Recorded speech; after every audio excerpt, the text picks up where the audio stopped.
ونستغفره ونعوذ بالله من شرور أنفسنا ومن سيئات أعمالنا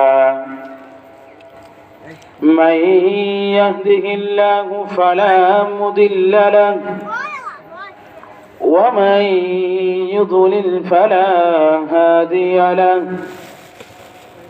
وأشهد أن لا إله إلا الله وحده لا شريك له وأشهد أن محمدا عبده ورسوله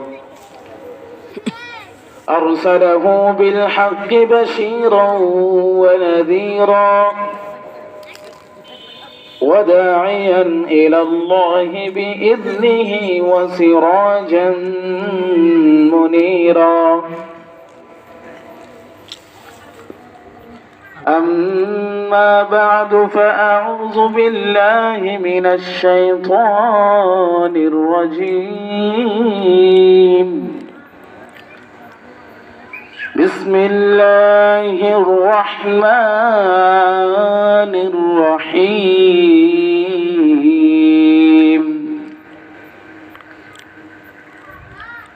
ومن أعرض عن ذكري فإن له معيشة ضنكا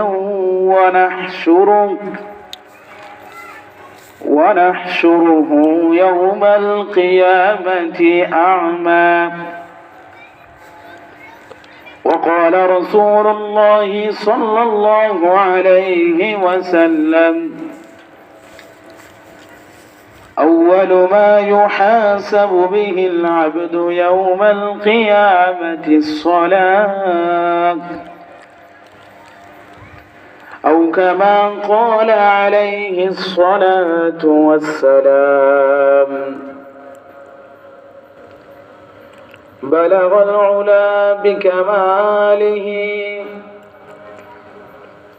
كشف الدجى بجماله حسنت جميع خصاله صلوا عليه وآله والليل مه زلف محمد كترنم والليل مه زلف محمد كترنم والشمس من خساره أحمد كترنم والفجر में है सुबह रिसालत की बशारत والفجر में है सुबह रिसालत की बशारत والعصر में है दूर नबूवत की बशारत हर फूल में ही रोए मदीना का तबस्सुम हर फूल में ही रोए मदीना का तबस्सुम शाखों के लचक में क़द आक़ा का तकल्लुम शाखों के लचक में क़द आक़ा का तकल्लुम यासीन से मौला ने को भी उसको पुकारा यासीन से मौला ने को भी उसको पुकारा हामीम को भी अर को भी तौसीन इशारा अल्हम्दुलिल्लाह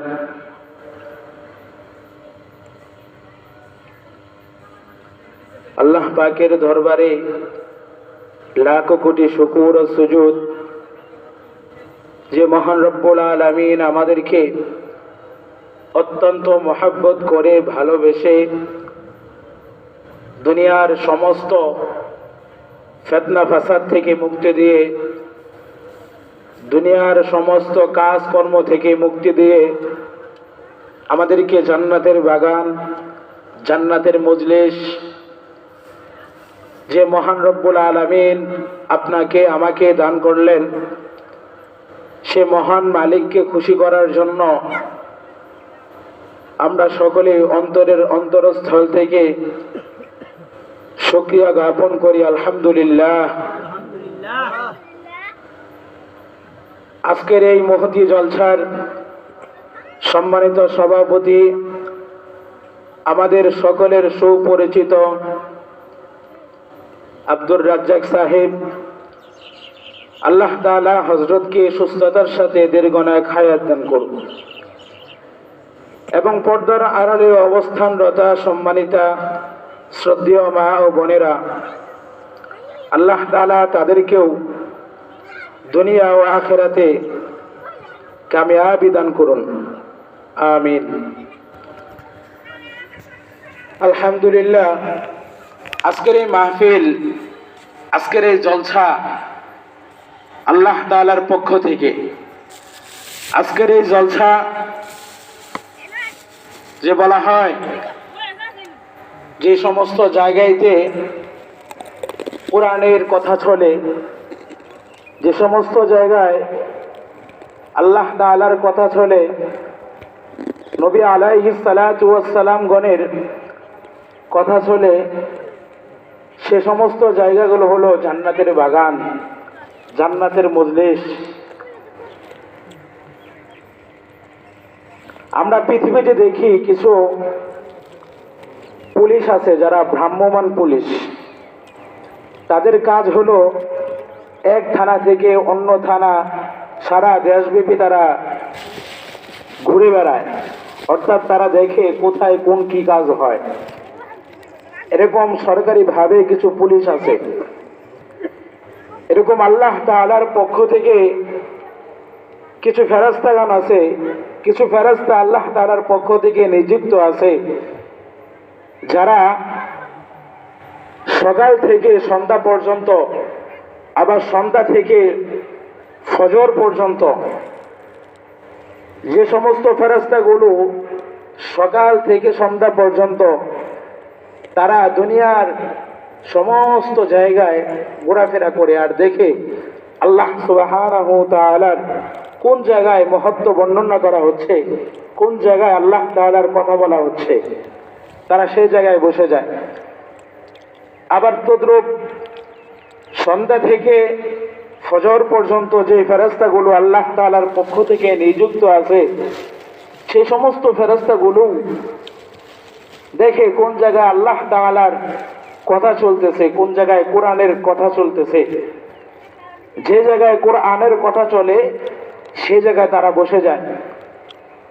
শুধু তাই না, যখন একজন ফেরেশতা দেখে এই জায়গায় কোরআনের কথা চলে, সেখানে সে তো বসেই, ঠিক আরো যত ফেরেশতা আছে তাদের সকলকেই বলে তোমরা আসো এখানে। যেরকম আমরা দুনিয়াতে দেখি, একটা চিনির টুকরা যদি মাটিতে পড়ে, সে চিনির টুকরা একটা পিঁপড়ায় যদি খুঁজ পায়, সে একটা পিঁপড়ার দেখবেন, সে একটা পিঁপড়া চিনির টুকরাকে নেওয়ার জন্য এরকম সিরিয়াল লাইন ধরে আছে না? দেখেন নাই? এরকম আমি দেখছি, এরকম লাইন ধরে আছে। এরকম ভাবে কোরআনের মাহফিলে যদি কোনো ফেরেশতা, একটা ফেরেশতা দেখে যেখানে কোরআনের মাহফিল চলতেছে, সেখানে জমিন থেকে নিয়ে আসমান পর্যন্ত আল্লাহ তাআলার ফেরেশতা এরকম লাগাতার ভাবে হয়ে যায়। সুবহানাল্লাহ। তো আমরা যারা মনে করতেছি যে মাইকের আওয়াজ তো ঘর থেকে শোনা যায়, মাহফিলের প্যান্ডেলে যাওয়ার কি দরকার আছে? না, আপনি যদি ঘর থেকে কোরআন হাদিসের কথা শুনেন, তাহলে জান্নাতের বাগানে, জান্নাতের মজলিসে যে আলোচনাগুলো হচ্ছে, যে বরকতগুলো, সকিনাগুলো নাজিল হচ্ছে, আপনি সেগুলো থেকে বঞ্চিত হচ্ছেন। আমরা যারা মাহফিলে আছি, শুধু আমরাই নই, আমাদের সাথে কিন্তু ফেরেশতারাও আছে, ঠিক কিনা? তো আমি পুরো এলাকাবাসীকে উদারত আহ্বান জানাবো, আপনারা অতি দ্রুত আমাদের মাহফিলের প্যান্ডেলে চলে আসেন। আজকে যে বরকতগুলো নাজিল হচ্ছে, এগুলো কিন্তু প্রতিদিন হবে না। এগুলো কিন্তু বছরে একদিন হয়। আহারে আফসোস, আমরা যদি আল্লাহ তাআলার সকিনাগুলো যেভাবে নাজিল হয় সেটা যদি আমরা দেখতে পেতাম, মানুষ পাগলের মতো জায়গা দিতে পারতাম না। আজকে আমরা আল্লাহ তাআলার পক্ষ থেকে যে সকিনাগুলো নাজিল হচ্ছে সেগুলো দেখি না বিদায় আমরা গাফেল, আমরা আফসোস। বড় কষ্ট লাগে। কোরআনের মাহফিলগুলোতে কোরআনের কথা চলে, মানুষজন দোকান পাটে ঘরে শুয়ে থাকে। এর চাইতে আফসোসের কি হতে পারে? আজকে যে সমস্ত উলামায়ে কেরাম গুলো এখানে আসবে, তাদেরকে আপনারা যদি এই মাহফিল ছাড়া যদি তাদেরকে আসতে বলেন, জিন্দিগিও তো আসতে পারবে না, তারা আসবে না। শুধু কোরআনের কথাগুলো তারা বলার জন্য আজকের দিনে একটা টার্গেট থাকে, সেই দিনে আসে। তো আমরা কোরআনের কথাগুলো শোনার জন্য অতি দ্রুত চলে আসি। তো বলতেছিলাম যে সমস্ত ফেরেশতাগুলো আল্লাহ তাআলার ভ্রাম্যমান ফেরেশতা, সারা পৃথিবী জুড়ে তারা ঘুরে বেড়ায় এবং তারা দেখে কোথায় কোরআনের কথাগুলো চলতেছে, আল্লাহ তাআলার মহত্ব বর্ণনা করা হচ্ছে, সে সমস্ত জায়গায় তারা বসে যায়। শুধু বসে যায় না, যখন আলোচনা শেষ হয়ে যায় তখন তারা আল্লাহ তাআলার কাছে পৌঁছে যায়। আল্লাহ তাআলার কাছে পৌঁছে যেয়ে বলে যে তোমার এই সমস্ত লোকজন আপনার মহত্বের কথা বর্ণনা করতেছে। আল্লাহ তাআলা বলেন যে তারা কি আমাকে দেখছে? কয় না। তারা কি চায়? ফেরেশতারা বলে তারা আপনার থেকে মুক্তি চায়, আপনার থেকে জান্নাত চায়, জাহান্নাম থেকে মুক্তি চায়। এই জন্য তারা আল্লাহ আপনার কথাগুলো শোনার জন্য শীতের রাতে ঘরের মধ্যে বসে তারা আপনার কথাগুলো শুনছে। আল্লাহ তাআলা বলে যারা কোরআনের মাহফিলে বসছে আর যারা কোরআনের মাহফিলে বসে নাই, শুধু আসছিল, আল্লাহ তাআলা তাদেরকেও মাফ করে দেন।